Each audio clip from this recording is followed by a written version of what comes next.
നമസ്കാരം, നാട്ടുവർത്തമാനത്തിലേക്ക് സ്വാഗതം. തിരുവനന്തപുരം ശ്രീവരാഹത്ത് യുവാവിനെ കുത്തിക്കൊലപ്പെടുത്തിയ കേസിൽ ഇനി പിടിയിലാകാനുള്ളത് ഒരു പ്രതി കൂടി. രജിത്, മനോജ് എന്നിവരെ ഇന്നലെ പോലീസ് അറസ്റ്റ് ചെയ്തിരുന്നു. കരമനയിൽ യുവാവിനെ തട്ടിക്കൊണ്ടുപോയി കൊലപ്പെടുത്തിയ സംഭവത്തിൽ പിടിയിലായ 11 പ്രതികളെയും റിമാൻഡ് ചെയ്തു. അടുത്തുണ്ടായ 2 സംഭവങ്ങളുടെയും പശ്ചാത്തലത്തിൽ ലഹരി മാഫിയയെ നിലയ്ക്കു നിർത്താൻ പോലീസ് അന്വേഷണം ശക്തമാക്കി. വിവരങ്ങളുമായി വി വിനോദ് ചേരുന്നു. വിനോദ്, അന്വേഷണം എത്തരത്തിൽ പുരോഗമിക്കുന്നു? ശ്രീവരാഹത്ത് യുവാവിനെ ലഹരി സംഘം കുത്തിക്കൊലപ്പെടുത്തിയ കേസിൽ ഇനി ഒരാളെ കൂടിയാണ് പിടികൂടാനുള്ളത്.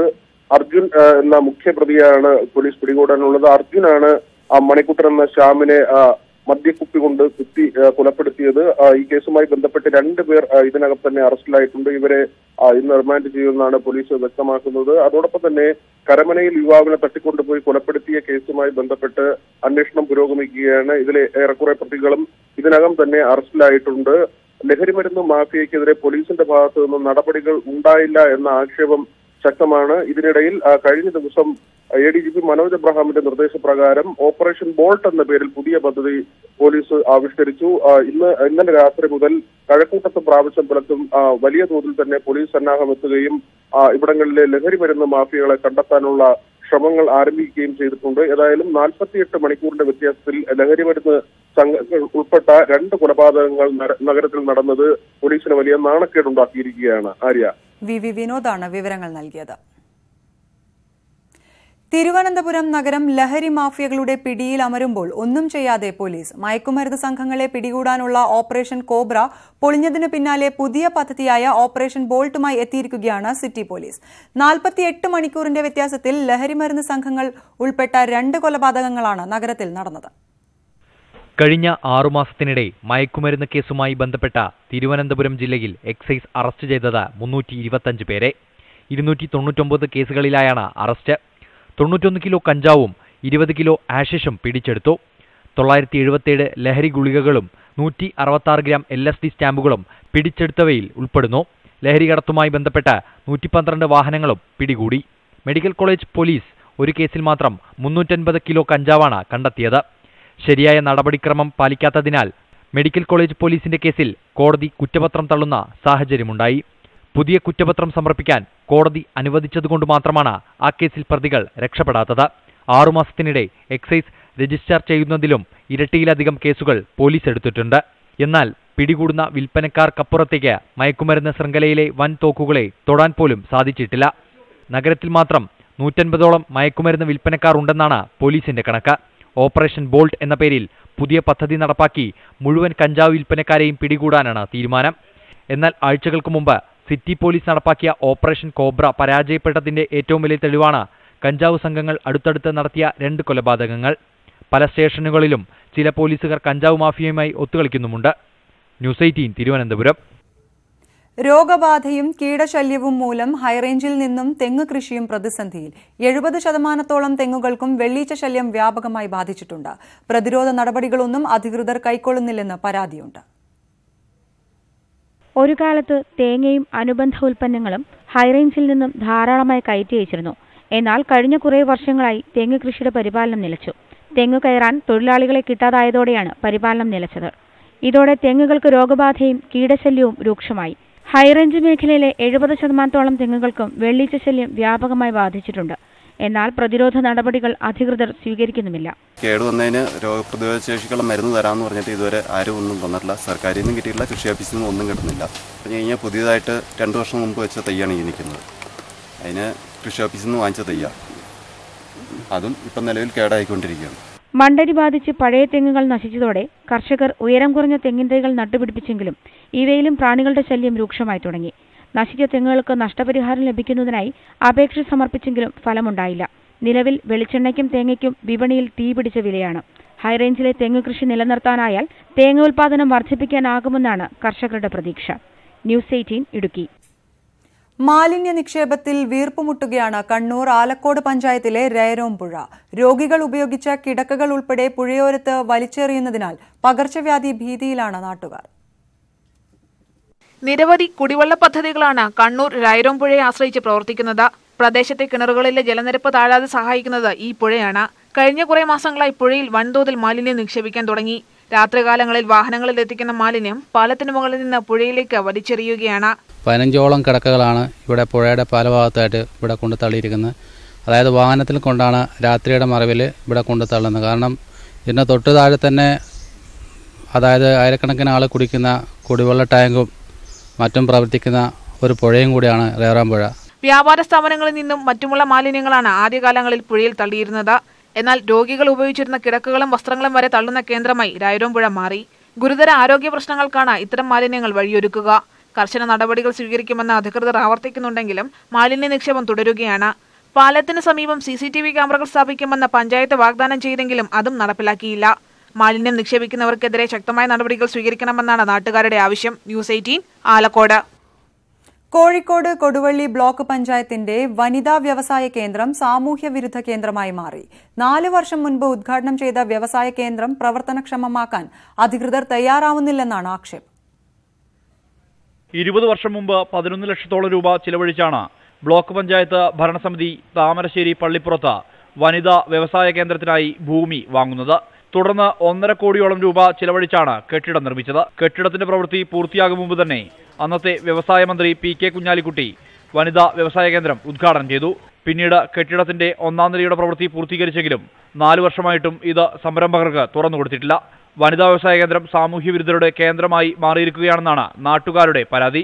ഇവിടെ പ്രദേശവാസികൾക്ക് സ്വൈരജീവിതം കെടുത്തുന്ന രൂപത്തിലുള്ള അശ്ലീല പ്രവർത്തനങ്ങൾ മാത്രമാണ് ഇവിടെ നടക്കുന്നത്. അതുകൊണ്ട് ഗവൺമെൻറ്റോ പഞ്ചായത്തോ ഇതിൽ മറ്റൊരു കാര്യവും ശ്രദ്ധിക്കുന്നില്ല. ഈ പ്രദേശത്തുള്ള ജനങ്ങൾക്ക് ഒരു സമാധാനമില്ലാത്തൊരു അവസ്ഥയിലേക്കാണ് ഇവിടെയുള്ള കാര്യങ്ങൾ നടക്കുന്നത്. കെട്ടിടത്തിന്റെ ജനലുകളും വാതിലുകളും കടത്തിക്കൊണ്ടുപോയി. മോഷ്ടാവിന്റെ പേരുൾപ്പെടെ പോലീസിന് കൈമാറിയെങ്കിലും തുടർ നടപടികൾ ഉണ്ടായില്ലെന്നും ആക്ഷേപമുണ്ട്. ചുറ്റുമതിലും ഗേറ്റും ഉണ്ടെങ്കിലും വ്യവസായ കേന്ദ്രം മലർക്കെ തുറന്നിട്ടിരിക്കുകയാണ്. വനിതാ വ്യവസായ കേന്ദ്രത്തിന്റെ പേരിൽ 1.5 കോടിയിലേറെ ചിലവഴിച്ച അധികൃതർ കെട്ടിടം സംരക്ഷിക്കാൻ പോലും തയ്യാറാകുന്നില്ലെന്നാണ് നാട്ടുകാരുടെ ആക്ഷേപം. ന്യൂസ് 18 കൊടുവള്ളി. കോഴിക്കോട് മുക്കത്ത് ജനങ്ങൾക്ക് ദുരിതമായി മാലിന്യ നിക്ഷേപ കേന്ദ്രം. ചാത്തമംഗലത്ത് വലിയ കിണർ കുഴിച്ച് അതിനുള്ളിലായാണ് മാലിന്യം തള്ളുന്നത്. ജലക്ഷാമം നേരിടുന്ന ഈ പ്രദേശത്തുള്ള നിരവധി കിണറുകൾക്കും കുടിവെള്ള സ്രോതസ്സുകൾക്കും ഇത് ഭീഷണിയാകുകയാണ്. ചാത്തമംഗലം ഗ്രാമപഞ്ചായത്തിലെ ചെങ്ങാത്തടം പ്രദേശത്തെ ആളൊഴിഞ്ഞ ചെങ്കൽക്കോറിയിലാണ് വലിയ കിണർ കുഴിച്ച് മാസങ്ങളായി മാലിന്യം തള്ളുന്നത്. ദുർഗന്ധം അസഹ്യമായപ്പോൾ നാട്ടുകാരാണ് മാലിന്യം തള്ളുന്ന കിണർ കണ്ടെത്തിയത്. തുടർന്ന് നാട്ടുകാരുടെ നേതൃത്വത്തിൽ മാലിന്യവുമായി എത്തിയ വാഹനം പിടികൂടി. പോലീസിൽ അറിയിച്ചതിനെ തുടർന്ന് വാഹനവും ആളുകളെയും കസ്റ്റഡിയിലെടുത്തു. ഈ സാധനം അവർ വാരി കൊണ്ടുപോകണം എന്നുള്ളതാണ് നമ്മുടെ നാടിലെ നാട്ടുകാരുടെ ആവശ്യങ്ങൾ. ഇതിന്റെ തൊട്ടടുത്തൊരു കിണറുണ്ട്. ഈ വേസ്റ്റ് കുഴിച്ചതിന്റെ തൊട്ടടുത്തൊരു കിണറുണ്ട്. ആ കിണർ ഉപയോഗിക്കുന്നില്ല.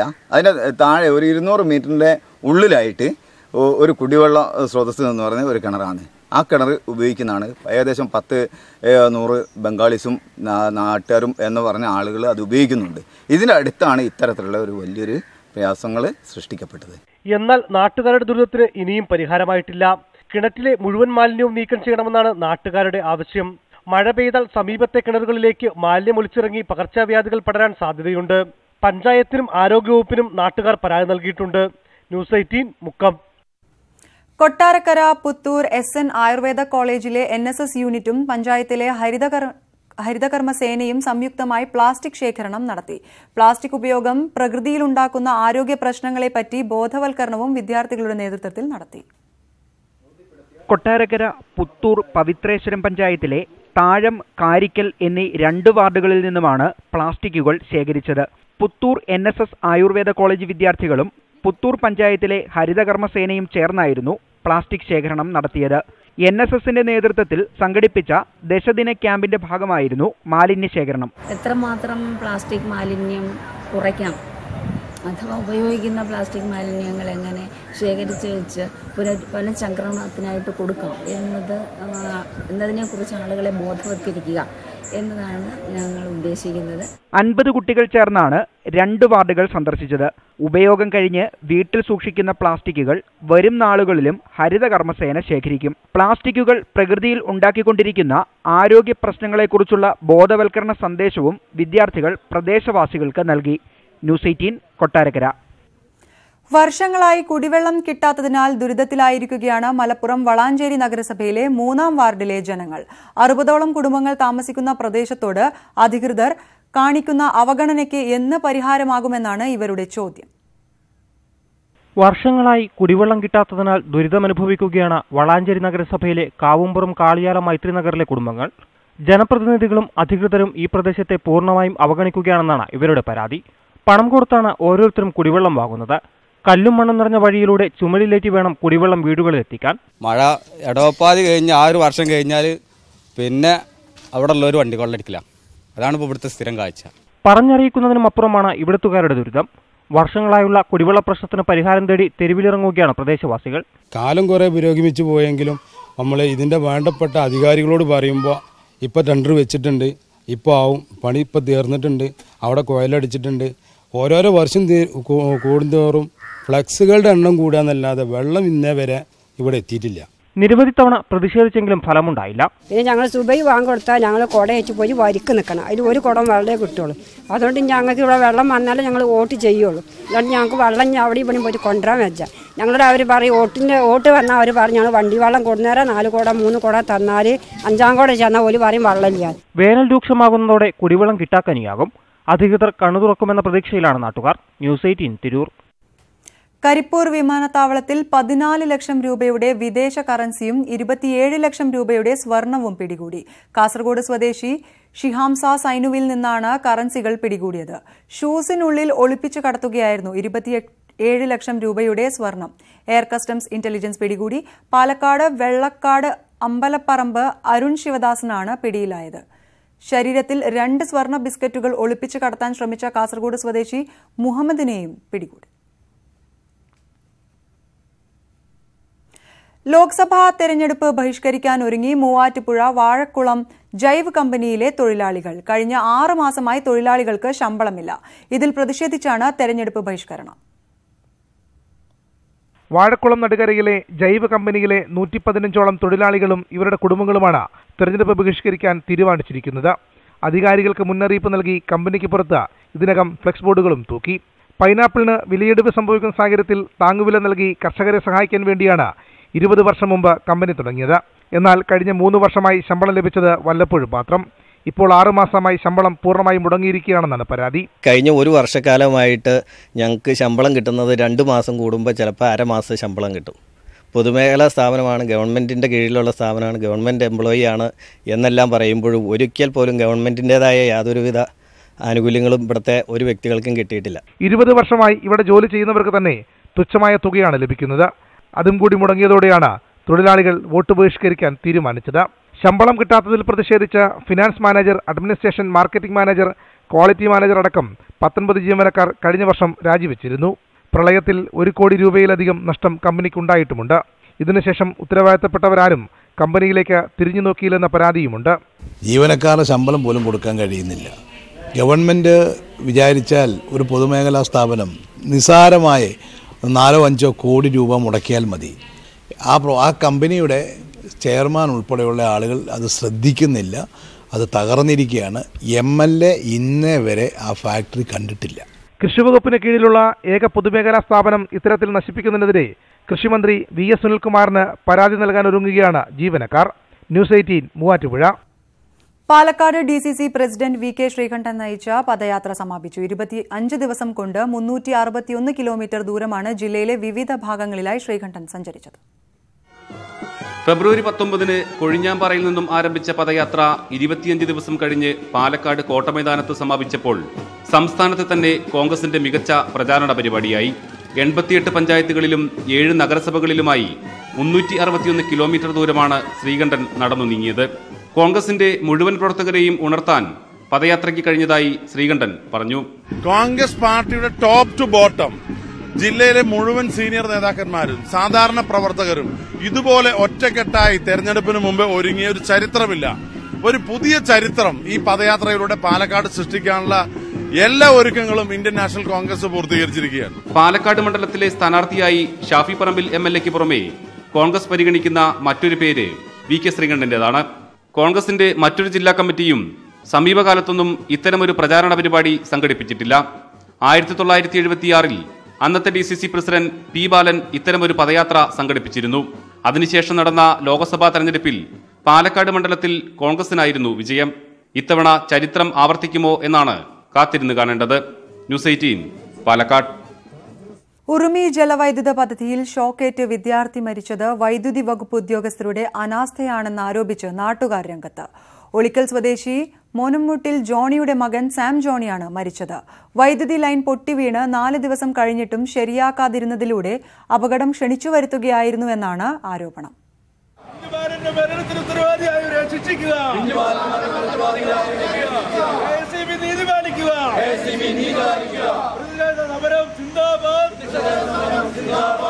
തിരുവമ്പാടി പഞ്ചായത്തിലെ പുന്നക്കൽ ഉറുമി പദ്ധതിക്ക് സമീപമാണ് പൊട്ടിവീണ വൈദ്യുതി ലൈനിൽ നിന്ന് ഷോക്കേറ്റ് വിദ്യാർത്ഥി മരിച്ചത്. ജലനിധി പദ്ധതിയുടെ കുടിവെള്ള പൈപ്പ് തിരിച്ചുവിടാൻ പോകുന്നതിനിടെയാണ് ഓളിക്കൽ സ്വദേശി മോനോമൂട്ടിൽ ജോണിയുടെ മകൻ സാം ജോണി അപകടത്തിൽപ്പെട്ടത്. ലൈൻ പൊട്ടിവീണത് 4 ദിവസം മുൻപ് KSEBയെ അറിയിച്ചിരുന്നുവെങ്കിലും നടപടിയുണ്ടായില്ലെന്ന് നാട്ടുകാർ ആരോപിക്കുന്നു. KSEB ജീവനക്കാർ സ്ഥലത്തെത്തി ലൈനിലൂടെ വൈദ്യുതി വിതരണം നിർത്തിയതായി അറിയിച്ച് തിരിച്ചു പോവുകയായിരുന്നു. മുന്നറിയിപ്പില്ലാതെ വീണ്ടും വൈദ്യുതി കടത്തിവിട്ടതാണ് അപകടത്തിനിടയാക്കിയതെന്ന് നാട്ടുകാർ ആരോപിച്ചു. ജനപ്രതിനിധികളുടെ നേതൃത്വത്തിൽ നാട്ടുകാർ തിരുവമ്പാടി KSEB ഓഫീസിന് മുന്നിൽ പ്രതിഷേധവുമായി എത്തി. ഈ മരണത്തിന് ഉത്തരവാദികളായ KSEB ഉദ്യോഗസ്ഥർ പേരിൽ കർശനമായ ശിക്ഷാ നടപടികൾ എടുക്കുകയും ആ കുടുംബത്തിന് അവർക്ക് വന്നിരിക്കുന്ന നഷ്ടം പരിഹരിച്ചു കൊടുക്കുന്നതിന് വേണ്ട നടപടികൾ സർക്കാർ സ്വീകരിക്കുകയും വേണം. KSEB ജീവനക്കാർക്കെതിരെ കൊലക്കുറ്റത്തിന് കേസെടുക്കണമെന്നും സമരക്കാർ ആവശ്യപ്പെട്ടു. പുന്നക്കൽ സെന്റ് സെബാസ്റ്റ്യൻ സ്കൂളിലെ 8ാം ക്ലാസ് വിദ്യാർത്ഥിയാണ് മരിച്ച സാം ജോണി. ന്യൂസ് 18 കോഴിക്കോട്. കൊണ്ടോട്ടി മോയിൻകുട്ടി വൈദ്യർ മാപ്പിള കലാ അക്കാദമിയിൽ നാടൻ കലാ പരിശീലന കേന്ദ്രം തുടങ്ങുന്നു. MLA ഫണ്ടിൽ നിന്നും വികസന ഫണ്ടിൽ നിന്നും 45 ലക്ഷം രൂപ വകയിരുത്തിയാണ് പരിശീലന കേന്ദ്രം സ്ഥാപിക്കുന്നത്. സംസ്ഥാന സാംസ്കാരിക വകുപ്പിന് കീഴിലാണ് മോയിൻകുട്ടി വൈദ്യർ മാപ്പിള കലാ അക്കാദമിയുടെ പ്രവർത്തനം. അക്കാദമിയിൽ നാടൻ കലാ പരിശീലനങ്ങൾ നടക്കാറുണ്ടെങ്കിലും സ്ഥിരം ക്ലാസ് മുറികൾ ഇല്ലാത്തത് പ്രതിസന്ധി സൃഷ്ടിച്ചിരുന്നു. ഇതിന് പരിഹാരം എന്ന നിലയിലാണ് MLAയുടെ മണ്ഡലം ആസ്തി വികസന ഫണ്ടിൽ നിന്ന് 45 ലക്ഷം രൂപ ഇതിനായി അനുവദിച്ചത്. ഇവിടെ ഒരു 45 ലക്ഷം രൂപ 6 ക്ലാസ് റൂമുകളിലായി വിവിധ ഇനം കലാപരിപാടികൾ, നാടൻ കലാപരിപാടികൾ പരിശീലിപ്പിക്കുന്നതിന് വേണ്ടിയിട്ടുള്ള പദ്ധതിയാണ് ആവിഷ്കരിച്ചിട്ടുള്ളത്. എൻ്റെ MLA ഫണ്ടിൽ നിന്ന്, MLA ആസ്തി വികസന ഫണ്ടിൽ നിന്ന് ഞാൻ 45 ലക്ഷം രൂപ ഇതിനുവേണ്ടി വൈദ്യർ അക്കാദമിയുടെ കമ്മിറ്റി പറഞ്ഞതനുസരിച്ച് മാറ്റിവെച്ചിട്ടുണ്ട്. അവരതിൻ്റെ പ്ലാനും കാര്യങ്ങളൊക്കെ തയ്യാറാക്കിയിട്ടുണ്ട്. ഈ ഫണ്ട് ഉപയോഗിച്ച് സ്ഥിരം ക്ലാസ് മുറികൾ നിർമ്മിക്കും. അക്കാദമിയിൽ 6 ക്ലാസ് മുറികൾ നിർമ്മിക്കാനാണ് നിലവിലെ തീരുമാനം. മാപ്പിളപ്പാട്ട്, വട്ടപ്പാട്ട്, കോൽക്കളി, ദഫ്മുട്ട്, അറബനമുട്ട്, ഒപ്പന തുടങ്ങിയ നാടൻ കലകളുടെ പരിശീലനമാണ് നടക്കുക. നിർമ്മാണ പ്രവർത്തികളുടെ ടെൻഡർ നടപടികൾ പൂർത്തീകരിക്കാൻ തദ്ദേശ സ്വയംഭരണ വകുപ്പ് എക്സിക്യൂട്ടീവ് എഞ്ചിനീയറെയാണ് ചുമതലപ്പെടുത്തിയിരിക്കുന്നത്. ന്യൂസ് 18 കൊണ്ടോട്ടി. നവതി പിന്നിടുന്ന പട്ടാമ്പി മണങ്ങോട്ട് AUP സ്കൂളിൽ പൂർവ്വ വിദ്യാർത്ഥികൾ ഒത്തുകൂടി. 60 വർഷം മുൻപത്തെ വിദ്യാർത്ഥികളാണ് ഒരുമിച്ച് കൂടിയത്. പതിറ്റാണ്ടുകൾക്ക് ശേഷമാണ് പട്ടാമ്പി മണ്ണേങ്കോട്ട് സ്കൂളിലെ പൂർവ്വ വിദ്യാർത്ഥികൾ ഒത്തുകൂടിയത്. സ്കൂളിന്റെ നവതി ആഘോഷങ്ങളുടെ സമാപനത്തിന്റെ ഭാഗമായാണ് പൂർവ്വ വിദ്യാർത്ഥി സംഗമം. ചടങ്ങിൽ സ്കൂളിലെ മുൻ വിദ്യാർത്ഥികൾ തങ്ങളുടെ പഴയകാല വിദ്യാലയ അനുഭവങ്ങൾ പങ്കുവച്ചു. മുതിർന്നവരുടെ കാലഘട്ടത്തിലെ അനുഭവങ്ങൾ ഇപ്പോഴത്തെ തലമുറയ്ക്ക് പരിചയപ്പെടുത്തുകയാണ് സംഗമം ലക്ഷ്യമിട്ടത്. സംസ്ഥാനത്തെ മികച്ച അധ്യാപകനുള്ള പുരസ്കാരം നേടിയ രാജൻ മാസ്റ്റർ ചടങ്ങ് ഉദ്ഘാടനം ചെയ്തു. ഏറ്റവും ശ്രേഷ്ഠരായ, ഏറ്റവും പ്രായം ചെന്ന വിദ്യാർത്ഥികളാണ് ഇരിക്കുന്നത്. ഇവിടെ ഇരിക്കുന്നത് എല്ലാവരും കുട്ടികളാണ്. എത്ര കുട്ടികളായിരിക്കണേ, എത്ര പ്രായം ചെന്ന കുട്ടികളായിരിക്കണത്. ആ കുട്ടികളുടെ ഇടയിൽ അതിനേക്കാൾ ചെറിയൊരു കുട്ടിയായിട്ട് ഇവിടെ നിൽക്കാൻ കഴിയാന്ന് പറയുന്നതാണ് വലിയ ഭാഗ്യം. അതിഥികളായി എത്തിയ പൂർവ്വ വിദ്യാർത്ഥികളെ ഉപഹാരം നൽകി ആദരിച്ചാണ് പുതിയ തലമുറ യാത്രയാക്കിയത്. News 18 Pattambi. Kozhikode Lalithakala Academy art ഗാലറിയിൽ ആസ്വാദകരെ അത്ഭുതപ്പെടുത്തുകയാണ് ജഹാൻ ജോബി എന്ന 5 വയസ്സുകാരന്റെ ചിത്രപ്രദർശനം. 2 വർഷം കൊണ്ട് ജഹാൻ വരച്ച 50ഓളം ചിത്രങ്ങളാണ് പ്രദർശനത്തിനുള്ളത്. ലിറ്റിൽ ജഹാൻസ് ആർട്ട് എക്സിബിഷൻ ഞായറാഴ്ച അവസാനിക്കും. ലളിതകലാ അക്കാദമി ആർട്ട് ഗാലറിയിൽ എത്തിയപ്പോൾ കൂട്ടുകാരനൊപ്പം ഓടി നടക്കുകയാണ് ചിത്രകാരൻ. ക്യാമറ കണ്ടപ്പോൾ മൈക്ക് പിടിച്ചു വാങ്ങി പാട്ടു തുടങ്ങി.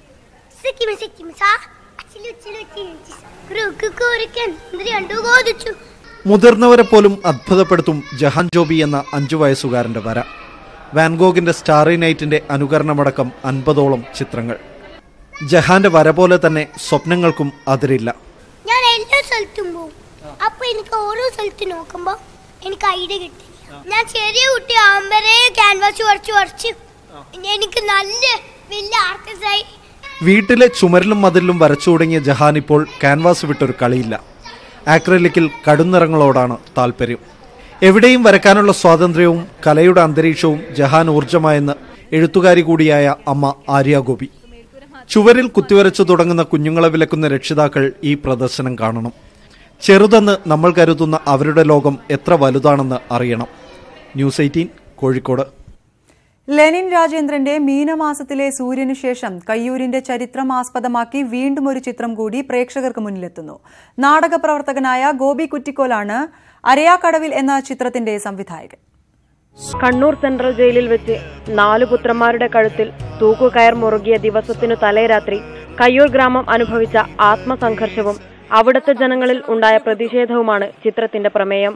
ചമ്മണിയൻ എന്ന കഥാപാത്രത്തിന്റെ ഓർമ്മകളിലൂടെയും സങ്കല്പങ്ങളിലൂടെയുമാണ് ജന്മിനാടുവാഴിത്വത്തിനും സാമ്രാജ്യത്വ അധിനിവേശത്തിനുമെതിരെ ഒരു നാട് നടത്തിയ പോരാട്ടത്തിന്റെ കഥ പറയുന്നത്. അവിടെ അരയാക്കടവിലുള്ള പഴയ അരയാലില്ല, അതുപോലെ തന്നെ പഴയ വീടുകളെല്ലാം മാറി കോൺക്രീറ്റ് പാലം വന്നു, ഇലക്ട്രിക് ലൈൻ വന്നു. അപ്പോൾ അതൊക്കെ മാറ്റിയെടുക്കാനും പഴയ വീട് പുനഃസൃഷ്ടിക്കാനും ഞങ്ങൾക്ക് അത്യധികം അധ്വാനിക്കേണ്ടി വന്നു. നിർമ്മാതാവ് കൂടിയായ കണ്ണങ്കൈ കുഞ്ഞിരാമനാണ് ചമ്മണിയനായി എത്തുന്നത്. രാജീവൻ വെള്ളൂർ മഠത്തിൽ അപ്പുവായും അന്നൂർ സുനിൽ പള്ളിക്കൽ അബൂബക്കറായും മനോജ് അന്നൂർ കൊയ്ത്തിറ്റാൽ ചിരുകണ്ഠനായും വിനോദ് ആലന്തട്ട പൊടോര കുഞ്ഞമ്പു നായരായും വേഷമിടുന്നു.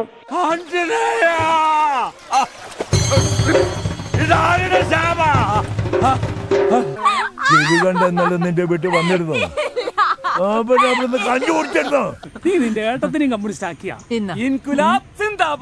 കലിംഗ ശശി, കലാശാല ബാബു, സീനത്ത്, കനകലത, യുവതാരം അപർണ ജനാർദ്ദനൻ തുടങ്ങി നീണ്ട താരനിര തന്നെ ചിത്രത്തിൽ വേഷമിടുന്നു.